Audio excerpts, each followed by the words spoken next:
God bless everyone. Today, I want to share the testimony of our brother, Jack Martin, who experienced a near-death encounter that forever changed his life. He claims that he met Queen Elizabeth II and spoke with her for hours, during which she revealed to him her secrets about life, history, and the world. If I had to begin anywhere, it would be the night I nearly died in a hospital bed. But to do that would mean skipping over the whole reason I was there in the first place. My name is Jack Martin. I'm 56 years old, born and raised in Ohio. For as long as I can remember, I've had an obsession with British history, particularly the monarchy.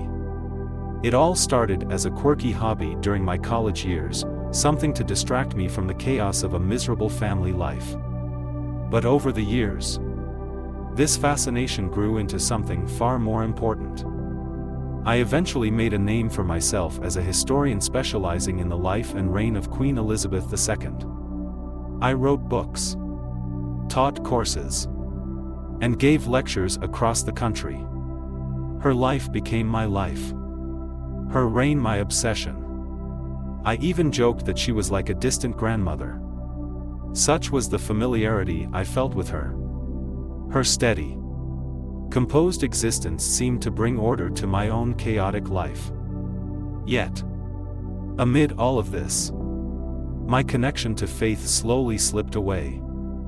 If you believe in God and near-death experiences, subscribe to Life at NDE today. Discover inspiring messages from God through powerful near-death stories that bring hope and understanding. Hit subscribe now and join us in spreading the light of faith. I grew up going to church every Sunday. But by the time I found myself deep in my career, God and I were no longer in communication. Religion turned into an abstract idea, something from a distant world that no longer felt personal to me. I respected it historically, but I didn't feel it. If you had asked me then, I would have told you that my career was my purpose. I believed history held all the answers. The study of the lives of those who ruled, how they made decisions that shaped entire nations, was like looking at the pulse of civilization itself. It was my way of explaining life, without the need for divine intervention or salvation. But then, 2 weeks ago, everything changed. I was in a brutal car accident. I don't remember the actual crash itself. I was on my way home from giving yet another lecture on Queen Elizabeth. Just another ordinary night driving down a rain-slicked exit ramp. I don't even remember the red light that blurred too quickly in front of me. The medics later told me that my heart stopped twice on the way to the hospital. They didn't expect me to survive. Lying there in that sterile hospital room, I felt something slipping away, something heavier than just consciousness. It was as if I was hovering on the edge of a vast abyss, caught between two worlds. In that moment, I understood with crystal clarity every so-called achievement of mine. Every lecture, every book, all the work I had done, suddenly meant nothing. I was struck by the weight of it all. The emptiness I had missed over the years as I chased the stories of kings and queens, thinking that their lives held some secret truth or higher purpose that I could apply to my own. But now, lying there, I realized the cold reality. I had never truly looked beyond the pages of history. I had never truly sought something greater than what I could measure with facts and dates.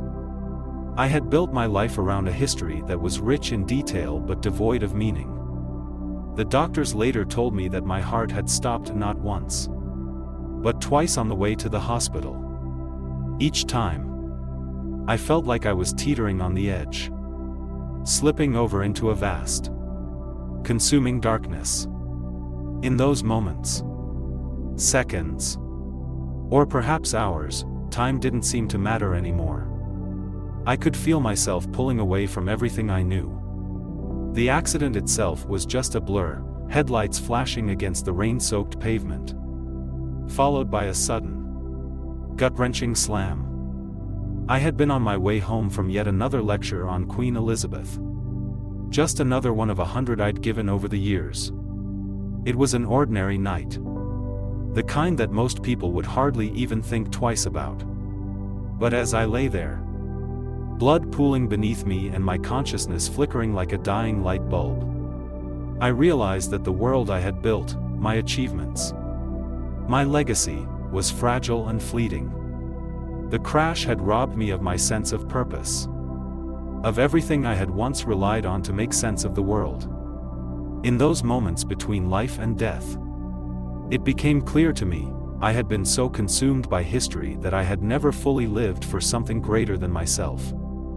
I was on the verge of slipping into a darkness that would be impossible to return from. And in that vast space, I realized that only one thing truly mattered, what I had been missing all along. It wasn't about history, or the reign of monarchs.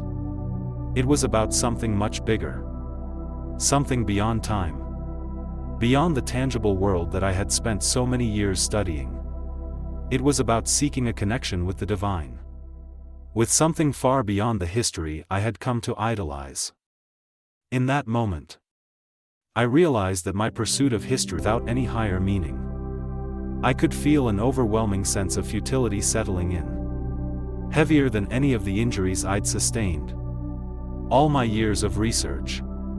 All the time I'd devoted to unraveling the history of British royals, those late nights hunched over books and documents, suddenly seemed to fade before my eyes. Turning to dust. My work. My career. My so-called legacy, everything that had once felt so significant, now looked so small. So incredibly insignificant. And worse yet, that hollow feeling at the center of it all, the one I had always managed to ignore, grew louder and louder until it became deafening. For years, I had dismissed the idea of divine purpose, relying on history to make sense of life instead of anything higher. I had convinced myself that it was enough to follow facts, to depend on dates and figures to explain the world. I had told myself I didn't need God. That faith was something for others, not for someone like me, who found solace in logic and history. But now, lying there on the edge of eternity, those convictions crumbled in my hands. The very questions I had dismissed, the faith I had brushed aside, all came rushing back in a wave. It was as if a dam had burst. I felt stripped bare, exposed to a void bigger than anything I had ever encountered in the pages of my books. And in that void, there was nothing left of myself to hold on to. No achievements, no titles, no recognition, only the question I had spent my lifetime running from. I remembered verses, half-forgotten lines from childhood Sundays spent squirming in a wooden pew. Words I hadn't thought about in years. One verse from Matthew hit especially hard, "For what shall it profit a man if he shall gain the whole world, and lose his own soul?" Those words weren't just scripture now, they were a direct question, piercing through my pride. I could almost hear the voice of the preacher from decades ago, talking about sin, salvation, and a life without Christ being a life without true meaning. Back then, I had shrugged it off as religious talk, something for other people, perhaps even comforting for those who believed. But now, in those moments, I felt the weight of it all, like a stone pressing on my chest. The grandeur of everything I had cherished, the royal ceremonies, the history, the rise and fall of empires, suddenly felt hollow. Like a grand performance that held no true substance. It was as though everything I had once revered was but a fleeting shadow, part of a much larger, more profound truth that I had never truly faced. Here I was, no longer a scholar or an expert, but just a man on the edge of something far greater. standing before a God I had long neglected and a soul I had barely acknowledged. It was terrifying, humbling, and yet, in this moment, I felt a strange sense of relief.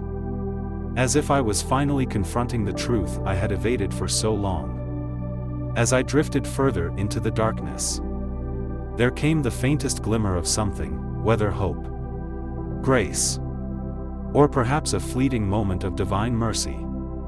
It was like a whisper that echoed in the quiet depths of my being, telling me, "You don't have to be lost." It was so subtle, so delicate, but it was enough to hold on to. Enough to remind me that I was not beyond saving. The road that had brought me to this moment seemed to be coming to a close. But before me, another path opened up, unfamiliar, mysterious, and yet filled with the possibility of redemption. It was a journey into the unknown. But for the first time, I felt ready to step forward. In the darkness, I felt a presence approach. And there he was, Dr. Andrews. My physician. He appeared just as I remembered him. Glasses perched on his nose. His expression earnest yet infused with an ethereal quality. "Jack," he said softly. "You've been through a lot. Haven't you?" I nodded, still grappling with the weight of the experience. My heart stopped twice. I murmured, recalling the fear and emptiness that had settled over me. I felt like everything I had accomplished was meaningless. Dr. Andrews nodded knowingly, his words cutting through the fog of despair. "It's easy to get lost in the pursuit of knowledge, especially when you've dedicated your life to studying history. But in that pursuit, you may have overlooked something fundamental, the need for faith and a connection to something greater." His words struck me deeply, echoing the void I had felt in those harrowing moments. I thought I could find meaning through facts and figures, through the stories of kings and queens. I admitted. But now it feels so hollow. "Faith isn't about having all the answers," he replied, his voice steady. "It's about trusting in God's plan. Remember what Jesus said, 'For what shall it profit a man if he shall gain the whole world, and lose his own soul?' Your achievements are valuable, Jack, but they pale in comparison to your soul's eternal significance." In that moment, a spark of hope ignited within me, as if the very core of my being had been awakened. "Dr. Andrews, I want to believe again," I said, my voice trembling, yet filled with a deep yearning. "I want to find that connection." His smile was soft, yet brimming with reassurance. "It's never too late to return to God," he said gently. "Open your heart to Him, and He will guide you back home." As he began to fade into the light, I felt the heavy darkness lifting, replaced by a profound warmth and clarity that filled every corner of my being.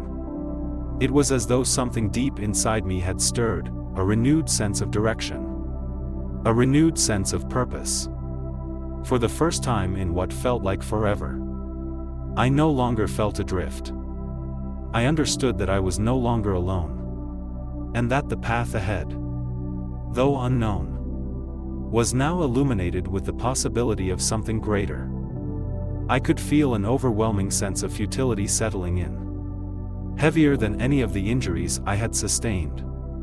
All the years of research, all the time I had devoted to unraveling the history of British royals, the countless nights spent hunched over books and documents, suddenly it all seemed to fade before my eyes, turning to dust. My work, my career, my so-called legacy, everything that had once seemed so significant now appeared incredibly small and insignificant. And worse yet, the hollow feeling that had been at the core of my existence, the one I had always managed to ignore, grew louder and louder until it became deafening. For years, I had dismissed the idea of divine purpose. I leaned on history to make sense of life, relying on facts and dates to explain the world. I told myself that it was enough, that I didn't need God, faith, or anything that couldn't be proven through study and reason. But now, as I lay there at the edge of eternity, those convictions crumbled in my hands. The very questions I had dismissed, the faith I had brushed aside, all rushed back to me, overwhelming my thoughts. It was as though a dam had burst inside me. I felt stripped bare, exposed to a vast, consuming void far bigger than anything I had ever encountered in the pages of my books. And in that void, there was nothing left of myself to hold on to, no achievements, no titles, no recognition, only the question I had spent my lifetime running from. I remembered verses, half-forgotten lines from childhood Sundays spent squirming in a wooden pew. Words I hadn't thought about in years. One verse from Matthew hit me especially hard, "For what shall it profit a man if he shall gain the whole world, and lose his own soul?" Those words weren't just scripture now, they were a direct question that pierced through my pride, cutting through the walls I had built around myself. I could almost hear the voice of the preacher from decades ago, talking about sin, salvation, and the consequences of living a life without Christ. Back then, I had shrugged it off as religious talk, something for other people, perhaps even comforting for those who believed. But now, in those moments of crisis, I felt the weight of it all like a stone pressing on my chest.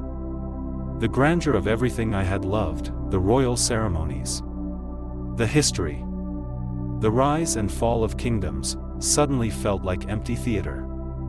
It was as if they were shadows on the wall of a much greater truth I had never truly looked at head-on. Here I was, not a scholar or an expert. I knew that the road that had led me here was ending.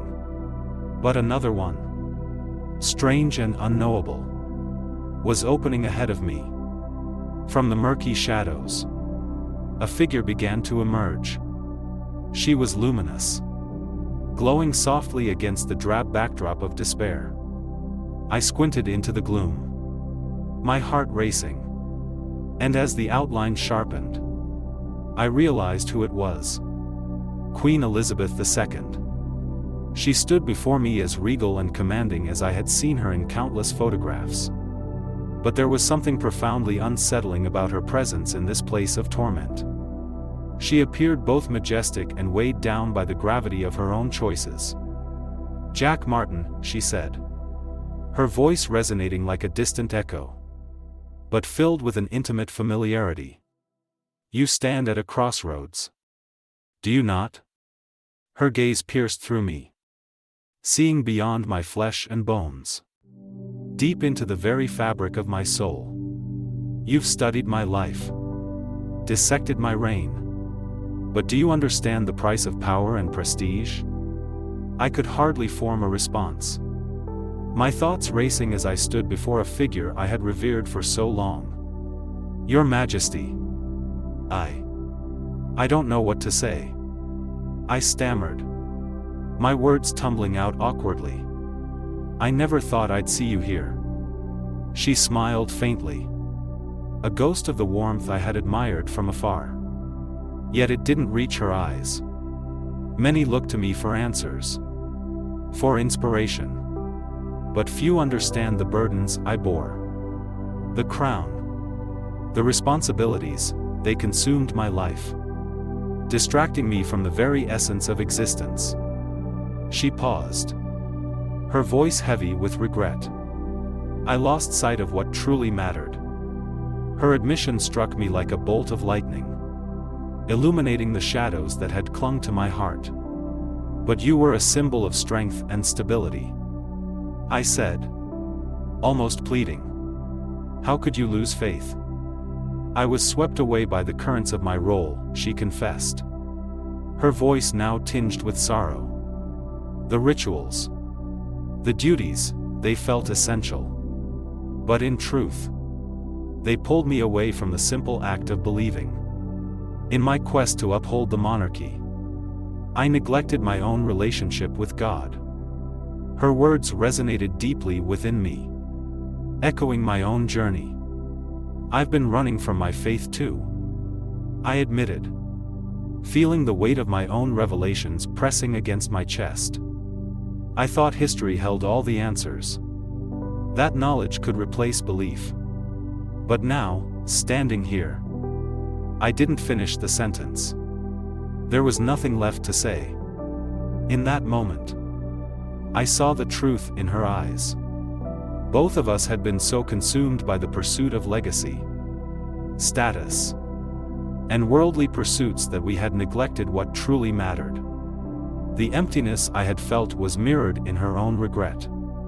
She gazed at me with understanding. "You are not alone in this, Jack. All those who search for truth will find it, if they seek it in the right place." A sense of peace began to wash over me. The vastness of history, the kings and queens I had studied, now felt like mere chapters in a larger, divine story. For the first time, I realized that true power came not from knowledge alone, but from a deeper connection to the divine, to God's plan for each of us. Queen Elizabeth II's presence began to fade, but her words lingered in the air, and I felt the darkness receding.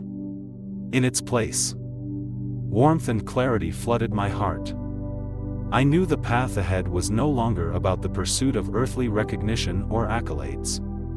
It was about seeking redemption, reclaiming faith, and understanding that the true meaning of life lies not in power, but in love, in grace, and in the eternal connection to God.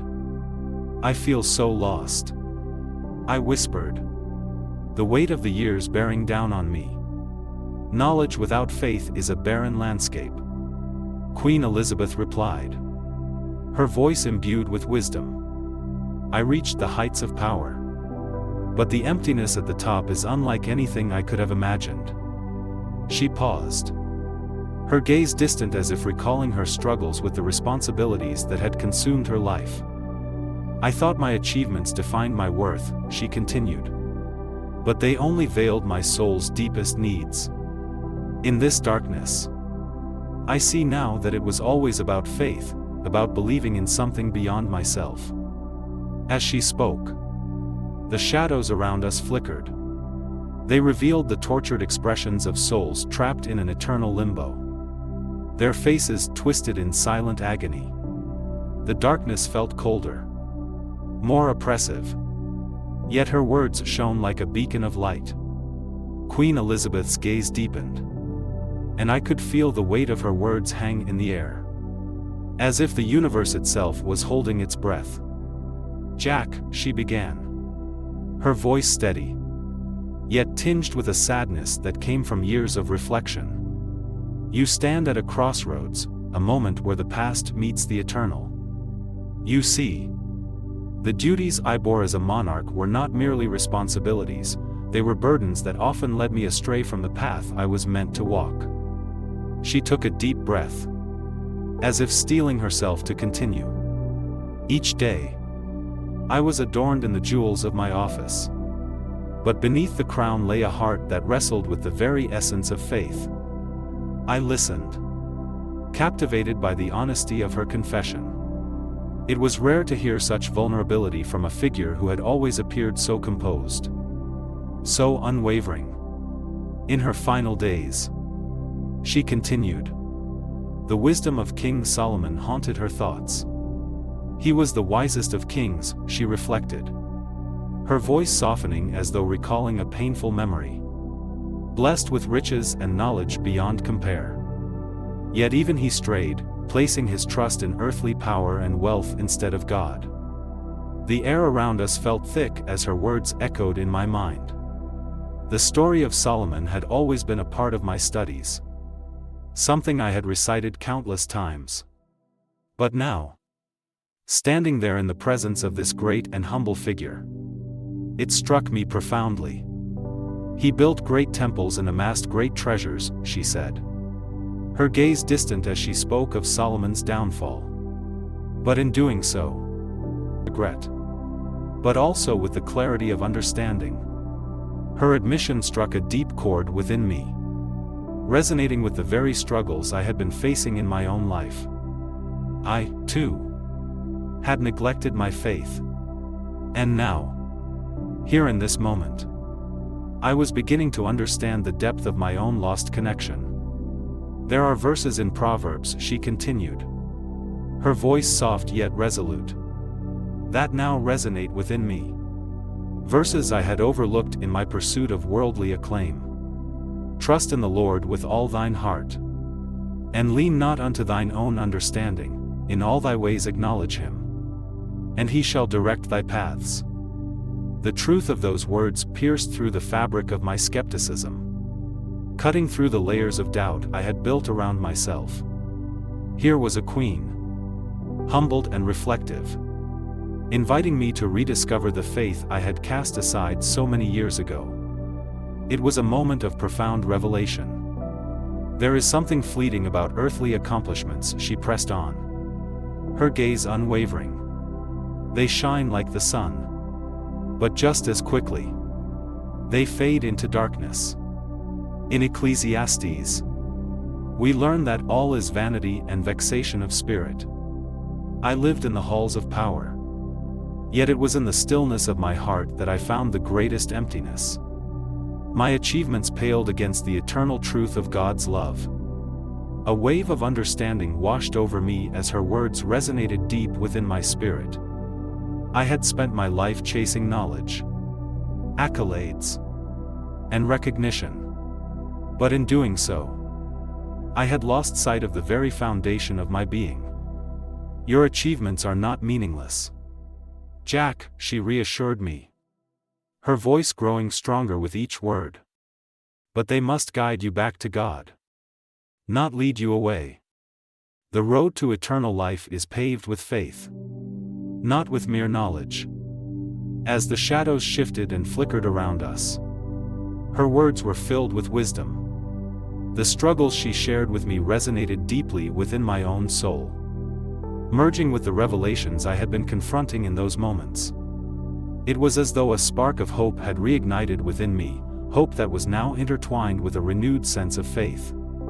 I was reminded that, even in the darkest moments, even when it feels like everything is slipping away, there is always the possibility of redemption. Her presence began to fade, like a gentle breeze drifting away. But the weight of her message remained, indelibly etched in my heart. As she dissolved into the light, I was left standing at the crossroads she had so wisely described. I realized that I was on the precipice of a life-altering decision, not just a pursuit of intellectual achievement, but the chance to embrace true spiritual peace.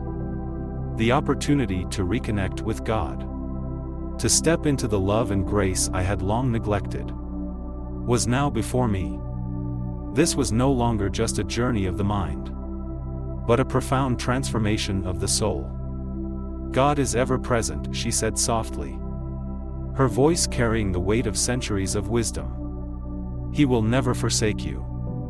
He will guide you home. In that moment, the darkness surrounding us began to fade slightly, as if her words shone a light into the very depths of my soul. The weight of her words settled deep inside me, and I realized that my near-death experience had been more than just a brush with oblivion. It had been a divine invitation, a call to return to the faith I had lost, to rediscover the truth that I had turned away from. Trust in him, Jack, she urged, her voice a gentle yet firm reminder of the love that awaited me. Let the wisdom of the ages guide your steps. And remember, it is not too late to embrace the truth that God has set before you. As she concluded her confession, I felt an unshakable conviction wash over me. The Queen, a symbol of history and power, had laid bare her soul before me. reminding me that our true legacy lies not in the accolades we accumulate but in the faith we hold dear. With that realization, I felt ready to embrace a new chapter in my life, one filled with purpose, grounded in the eternal love of God. I awoke in the sterile embrace of the hospital room. The antiseptic smell was sharp in my nostrils, and the rhythmic beeping of machines surrounded me like a distant heartbeat. The realization of my near-death experience washed over me, mingling with the haunting echoes of Queen Elizabeth II's voice. Her words resonated deep within me, a reminder of the truths I had ignored for far too long. I could feel a weight lifting off my chest, as if I had been given a second chance, a chance to truly live. In those quiet moments, the memory of her somber reflections hung heavily in the air. She spoke of how her royal duties had led her away from God, and how the wisdom of King Solomon haunted her, even in the highest echelons of power. Her confession stirred something within me, igniting a longing for something deeper, something real. The juxtaposition of her grandeur and her humility resonated with me, and in that moment, a spark of realization flickered within my soul. As I lay in bed, I reached for the Bible resting on the bedside table. The worn pages felt familiar under my fingertips, as if they had been waiting for me. I started to read, allowing the words to wash over me like balm for my soul. Proverbs and Ecclesiastes jumped out at me, their wisdom echoing in the stillness of my heart. Vanity of vanities, all is vanity, I whispered to myself, feeling the truth of it sink deep into my bones. All the pursuits I had chased, wealth, recognition, success, seemed hollow compared to the peace that came from embracing faith. As days gradually turned into weeks, I began to notice a transformation that went far beyond my physical healing. While my body regained strength, my spirit was undergoing something far more profound. It was as though I was being reborn. Like a new version of myself was emerging from the shadows of illness and doubt. Each passing day, I found myself increasingly drawn to the teachings of Jesus. His love, His grace, His understanding filled the empty spaces in my heart that I had once thought were unfillable. For so long, I had tried to find meaning through intellectual pursuits. Yet I realized now that my true purpose was far simpler, yet more profound. This awakening, this moment of clarity, was not just about recovery, it was about rediscovering my life's purpose and realigning my actions with the faith I had neglected.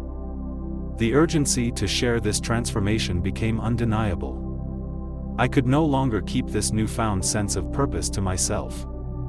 I had experienced the deepest depths of despair and now stood at the threshold of a rebirth. And I felt compelled to help others find the same redemption. I began to speak openly about my encounter with Queen Elizabeth, recounting how her candid reflections on her own spiritual journey had been a catalyst for mine. Her words had forced me to confront the choices I had made in my own life, and I knew I had to pass that wisdom on to others. I joined local community gatherings, where I shared my testimony in church services, urging those who heard me to seek a closer, personal relationship with God. I felt a deep calling to help people understand that their faith wasn't something abstract or unreachable but was a living, breathing connection to something greater than themselves. In the quiet space of Bible study groups, I guided others through the scriptures, sharing my experiences and helping them navigate the stories of faith and redemption that had brought me so much comfort and clarity. In every conversation, I emphasized that true salvation wasn't found in the accumulation of knowledge or worldly accolades. Rather, it was in the quiet, humble acceptance of God's grace, an open heart that allows divine love to enter and transform. As I shared my story, I could see the curiosity sparking in others' eyes, I saw the light of hope beginning to grow in their hearts. And I felt a deep connection with them. With each passing moment, I could sense myself transforming, becoming a living testament to the power of redemption. I no longer sought validation in titles or achievements, but in the simple act of living out the love and compassion that I had found. This transformation brought me more joy than any worldly success had ever offered. It was a deep, fulfilling sense of peace in knowing that I was part of something far greater than myself. I found my place in the world by serving others, by giving back to the community in any way I could, knowing that each act of kindness brought me closer to the heart of God. This was the new path I had chosen, a life illuminated not just by the insights I had gained from Queen Elizabeth's wisdom but also by the light of faith that now guided every step I took. It was a journey toward a life anchored in humility, love, and purpose. I was no longer focused on the fleeting pursuits of fame, wealth, or recognition. Instead, my focus was on building a deeper, more enduring connection with God, a relationship founded not on what I had accomplished but on what I could give. In this new journey, I learned that true fulfillment came not from the approval of others but from the quiet, unshakable joy of knowing I was walking the path God had set for me. If you believe in God and near-death experiences, subscribe to Life at NDE today. Discover inspiring messages from God through powerful near-death stories that bring hope and understanding. Hit subscribe now and join us in spreading the light of faith.